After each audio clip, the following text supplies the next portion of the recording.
Donc bonjour à toutes et tous, et pour cette première vidéo, je vais vous dire quelque chose qui pour moi est essentiel pour pouvoir comprendre si vous êtes des scriptothérapeutes ou si vous êtes des hypnopraticiens.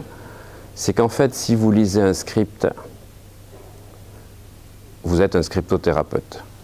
Voilà. Ce qui est important, bien sûr qu'il faut des scripts, il n'y a pas de souci. Moi je suis, on va dire, non pas dans la rétention, vous le savez, dans la générosité de donner des scripts, mais le script, il faut comprendre à quoi il va servir pour aller contourner ce qu'on va appeler tout à l'heure le facteur critique. L'hypnose américaine, la NGH, qui est vraiment issue du mouvement de Dave Hellman, c'est de contourner le facteur critique. Contourner le facteur critique, c'est aller dépasser les résistances que met le patient. Alors, moi, il y a quelque chose qui je trouve essentiel à comprendre, c'est de savoir que les gens gèrent leur expérience de vie à partir de leur carte mentale. Voilà. On le voit en PNL, on va parler effectivement que la carte n'est pas le territoire, ce n'est pas ce que tu as dans la tête qui est la réalité, mais ce qu'il faut comprendre, et ça c'est vraiment essentiel, c'est que les gens ne vont gérer les expériences de vie qu'à partir de leur carte mentale. Ils ne peuvent pas comprendre autre chose que ce qu'il y a sur la carte mentale. Voilà. On est tous des bourrins par rapport à quelqu'un. Les gens ne sont pas forcément des bourrins par rapport à nous aussi, on est le bourrin d'un autre. Mais en disant, mais c'est pas possible, il ne comprend rien. Il ne peut pas comprendre, je ne peux pas comprendre certaines choses, puisque j'ai une carte mentale, et que tant que je ne suis pas dans mes expériences sensorielles, je suis dans mon mental. Et pour moi, j'en parlais, je vous en parlerai tout à l'heure, j'étais à un symposium en Tunisie, je suis rentré hier soir, donc sur les neurosciences, c'était surtout sur le quantique. Voilà. Et je suis intervenu hier matin avant de repartir. J'ai dit, voilà, les neurosciences, c'est génial.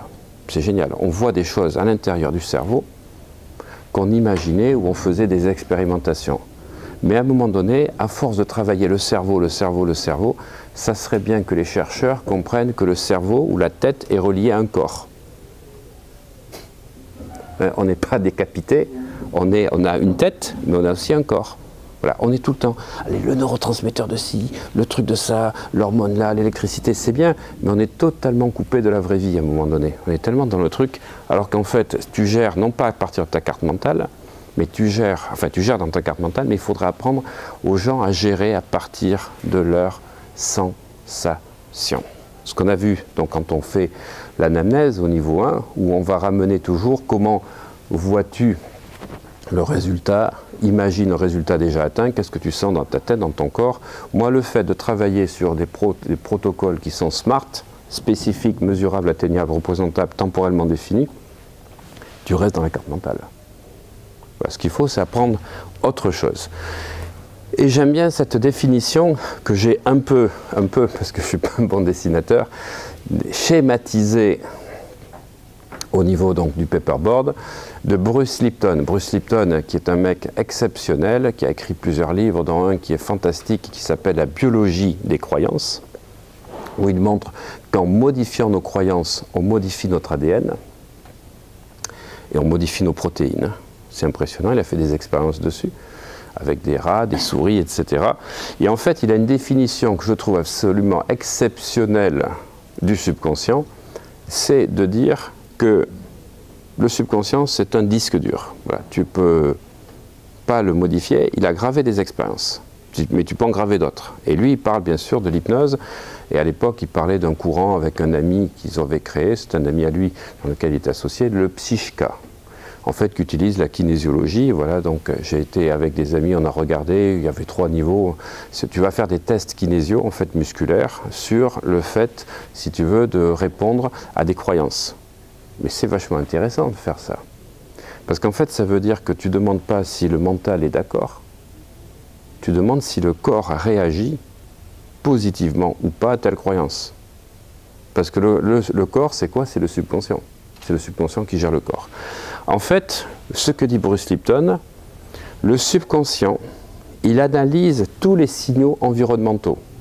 c'est-à-dire les sons, les bruits, les phrases, les couleurs, ce que tu vois, ce que tu as comme chaleur extérieure, etc., et même intérieure, et tous les signaux environnementaux envoient un message au subconscient qui va les choisir, en fait quoi? Des réponses déjà préparées. Donc on va parler de réponses behavioristes, behavioriste, c'est-à-dire comportementales, qui sont déjà câblées. C'est-à-dire qu'il n'est pas là, il n'est pas intelligent. Il est situation A, j'ai A2, A3, A4 possible. Dernière fois, donc hippocampe, qu'est-ce qui s'est passé? Les émotions, amygdale, t'attaque, hop, je choisis A2.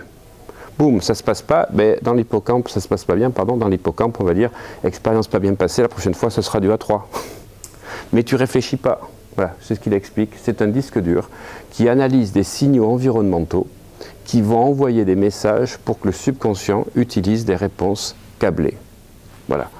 Donc en fait, il faut apprendre le patient et il faut apprendre aussi nous-mêmes à décabler, voilà, à mettre de la conscience dans ce qu'on fait et à câbler d'autres programmes. Moi, je suis toujours halluciné quand je suis à la poste et que je suis dans une file d'attente pour attendre quelque chose et que je vois qu'il y a quelqu'un qui passe de l'autre côté et que tu as des personnes bien habillées avec des costumes cravates ou en manteau de fourrure. Oh, qui insulte la personne parce qu'elle a sauté de place. Hey, là, tu as le cerveau reptilien qui réagit. Tu te dis, la personne, corticalement, elle a l'air d'être dans une certaine situation, environnement haut de gamme, mais ce n'est pas le cerveau supérieur qui réagit, c'est le cerveau inférieur.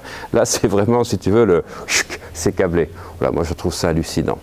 En fait, c'est ça la vie. C'est est-ce que tu es capable à un moment donné de prendre un peu de conscience et de bloquer les choses et de répondre différemment.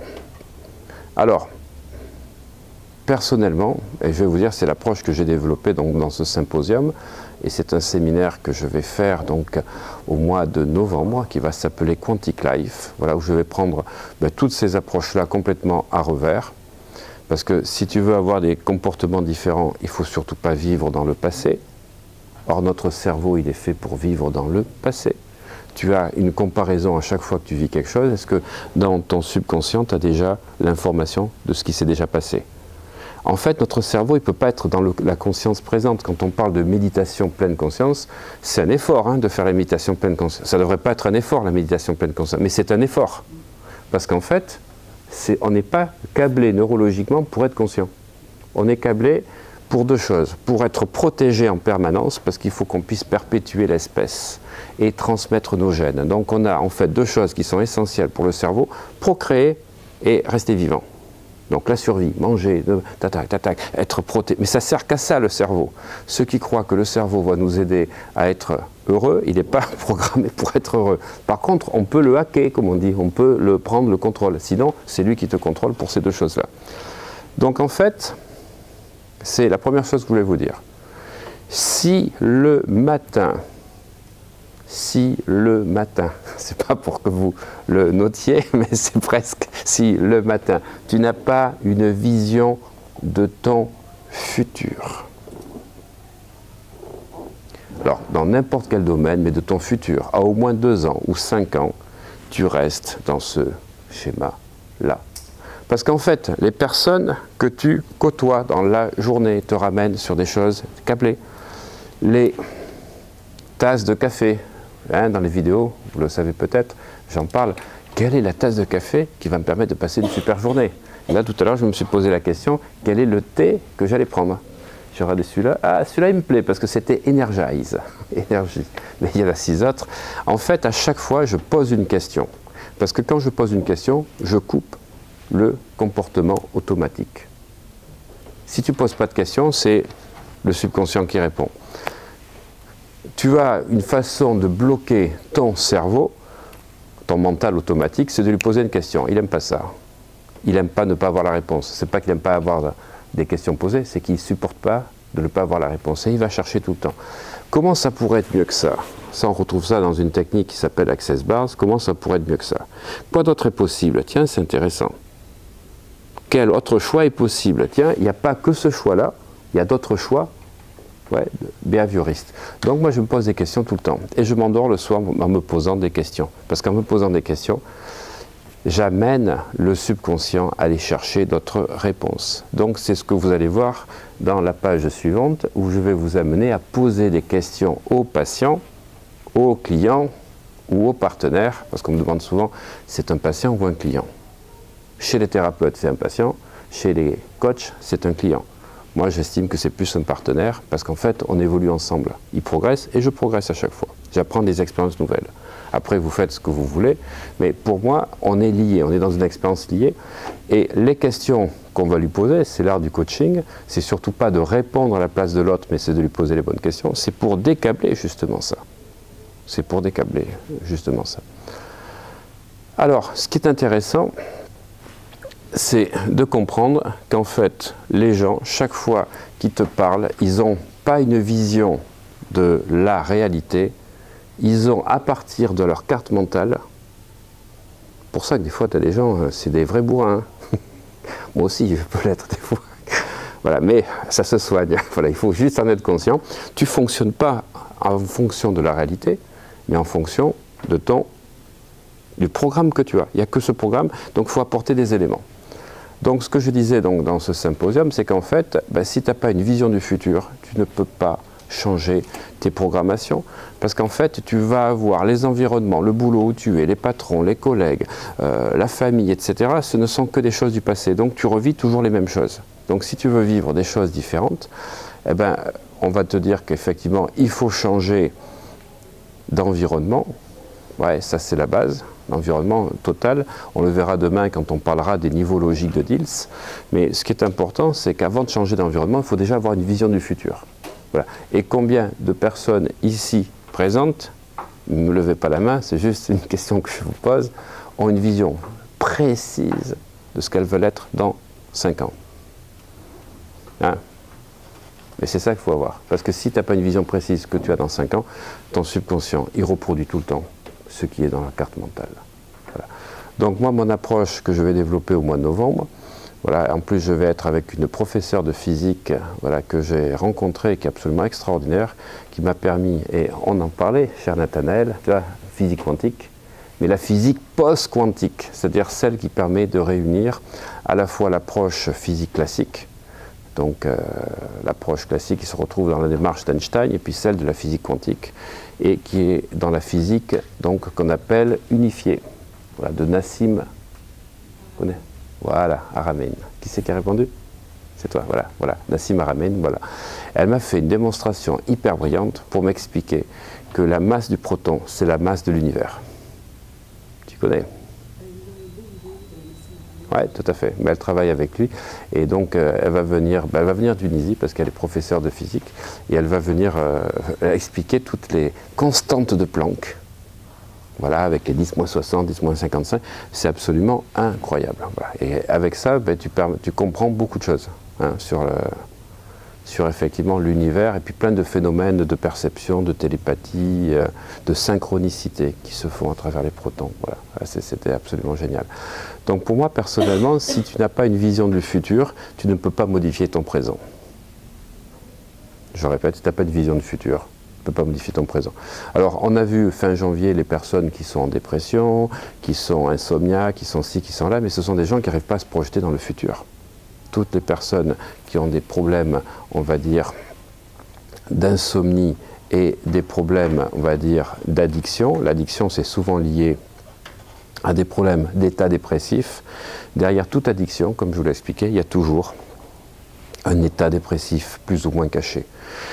Donc nous, on n'est pas là pour poser un diagnostic, on n'a pas le droit, ça ne se fait pas, on n'est pas des médecins, mais par contre, on peut repérer dans certains tableaux que la personne, effectivement, a un état qui se rapproche de certains états dépressifs. Il y a 8 points. Donc l'insomnie en fait partie, la boulimie également et tout type d'addiction. En fait, à chaque fois, ce sont des gens qui sont pris dans leur passé et qui n'arrivent pas à se projeter dans le futur. Donc ils ne pourront pas évoluer, changer, s'ils n'arrivent pas à avoir une vision du futur. Tant que tu n'as pas une vision du futur, tu ne peux pas changer ton présent. C'est impossible.